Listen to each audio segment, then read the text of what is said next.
Hey everyone, Reaper here again with another video. This time I'm starting a new series of X-Villain first appearances. Now this is something that I know that there's a ton of these out there, a ton of X-Men villains across multiple books.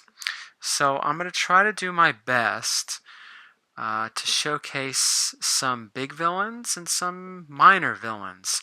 So with that being said, we'll start out with this book right here. This was one of the original X-Men books that I got in that batch from Gilbert in 1993. So anyway, here we have X-Men, Uncanny X-Men 169. This is the first appearance of the Morlocks. Here is a book that you could probably still find in dollar bins, or something that's going to be about $3, so it shouldn't cost you that much. So it is the first appearance of the Morlocks and their leader Callisto. Pretty cool story. I liked it. I liked it a lot. Really creepy. And here we go with X-Men number 53. This is, I believe, the first full appearance. I believe this character had been teased in several issues. Like I said, I have to go back and do my research and take a look. But it is the first full appearance of Onslaught, who was, I believe, Professor Xavier's somehow consciousness mixed with Magneto's after the battle they had in Uncanny X-Men 304, where Professor X purged Magneto of his mind, and I think it created some creature that later turned out to be Onslaught. So, pretty cool. I don't think that book is that much, a few dollars. A lot of these books are just a few dollars, okay? Here we have one of the more well-known ones, and still a pretty cheap book.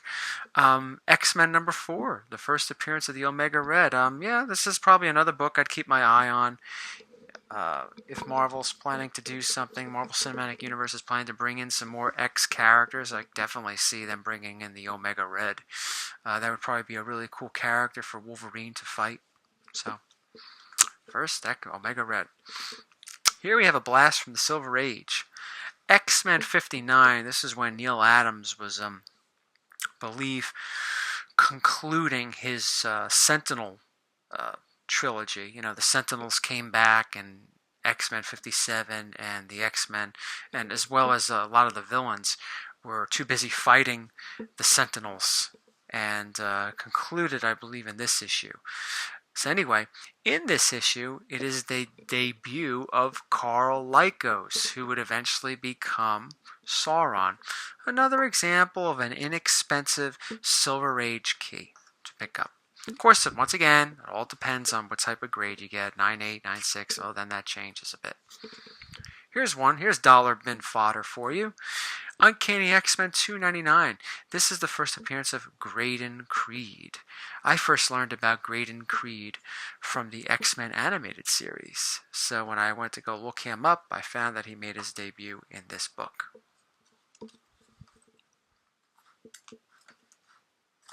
Here we go. Here's a couple of books here.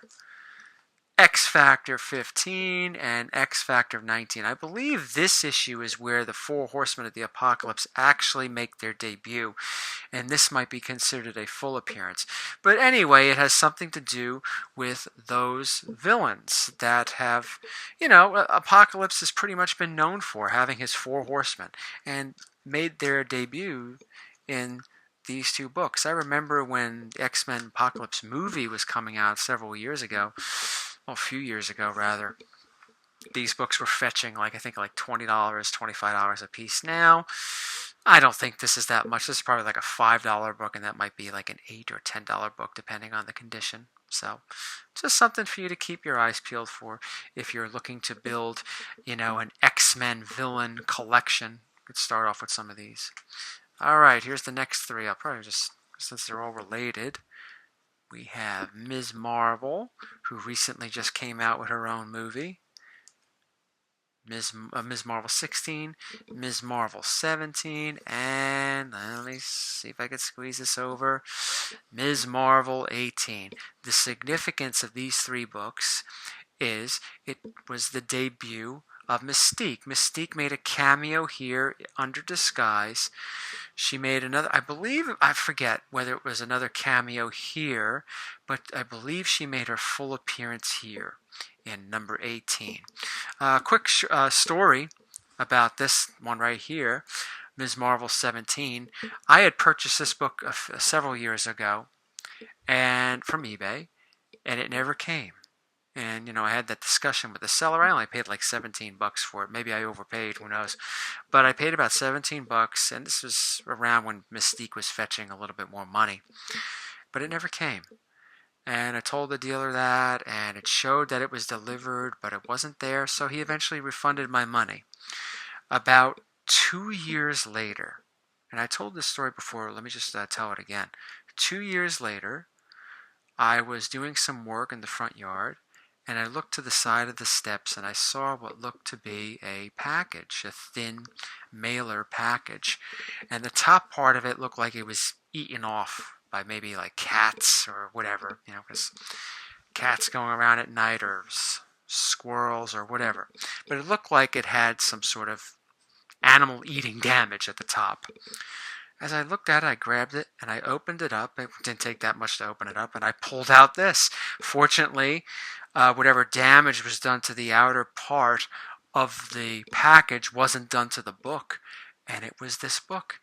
And I'm saying to myself, there's no way with me doing all the work in the front yard for the last 2 years, there's no way this thing's been sitting out in the elements for 2 years. The book would have been drenched, would have had tons of water damage because we certainly got rain and snow over those 2 years. So something tells me that the post office screwed up, if you could believe that.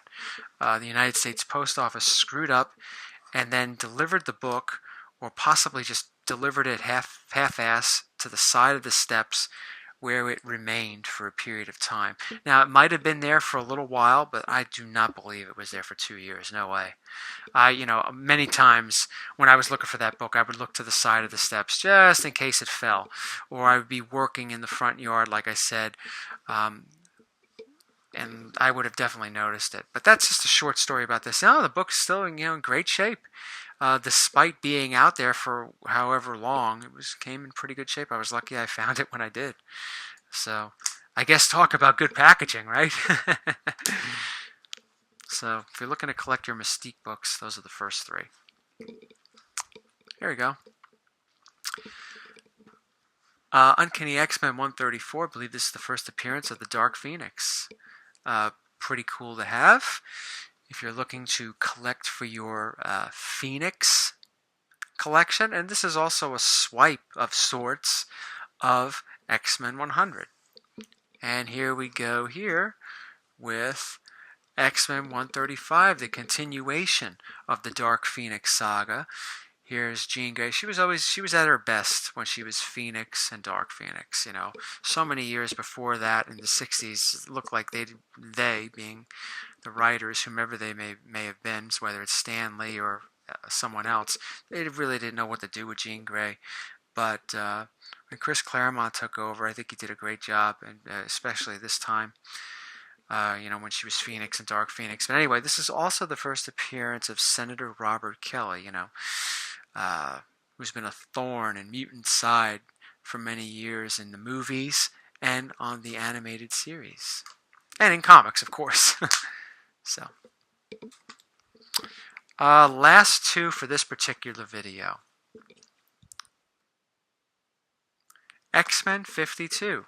This is the first appearance of Eric the Red. Now, I know another Eric the Red showed up, I believe, in, what was it? X-Men 96 or X-Men 97? I forget. I'm going to have to double check. But it turned out to be a different Eric the Red, whatever. But this is the first appearance of the first Eric the Red. Again, a book that you get fairly, it's a fairly inexpensive book, get it fairly cheap. Mid-grade, low-high grade, and so forth. So, pretty cool to have. And the last one for this video is a bigger one. I try to save the bigger ones for last.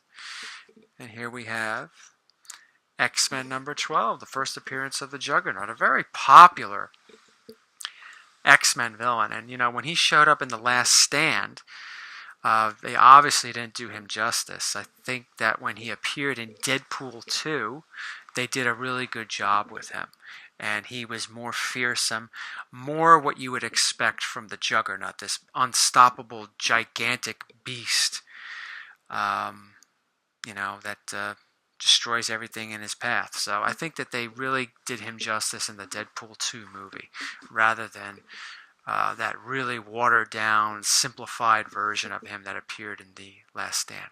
So that's part one of my X-Men villain collection. For those of you that are out there looking to try to find some X-Men villains, check those dollar bins, because I'm sure you could find a lot of them in those dollar bins, or some that are relatively cheap. Yes, there are quite a few that are expensive, no doubt, but a majority of them are not.